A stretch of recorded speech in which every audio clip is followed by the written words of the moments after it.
I see lots of people trying to come up with a clear line of demarcation between the eternal and the temporal, as we sideline each other based on our preference for things sacred and secular.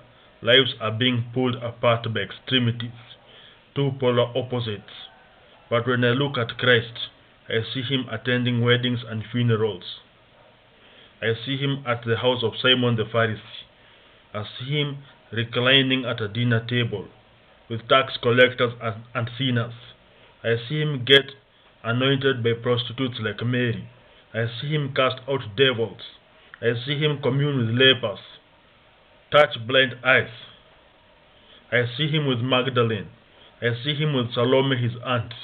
See Jesus defending children against his own disciples. As, as we try our best to describe what belongs to the church and what belongs to the world, I see no such discrepancy amongst the first century Israelites.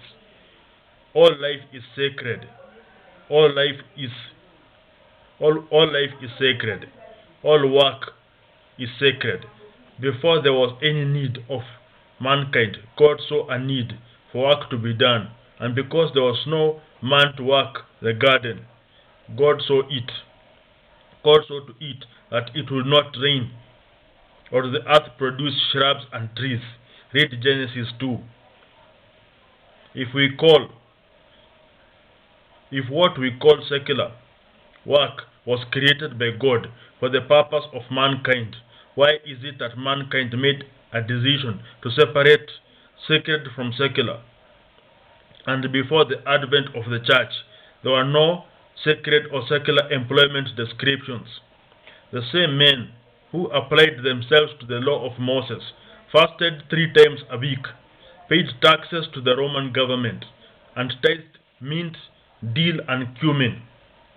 The same farmers and guildsmen went to Jerusalem 3 times a year at the time of the annual feasts and took part in the moon festivals, spring festivals, and fall festivals. Same farmers and guildsmen took a sabbatical rest every 7th year, released men from slavery, from slave labor every 7th year, and gave back land and property to those who sold themselves as slaves every 50th year, the year of Jubilee. Seeing that we call ourselves New Testament Christians, how is it we don't how is it we don't attempt to replicate New Testament Christianity? If we really appreciate the value of humanity, then we will not attempt to manhandle others like panhandling for gold nuggets in a pool soaked with mud, and it's not even the pool of Siloam or the pool of Bethesda, where men draw their strength from.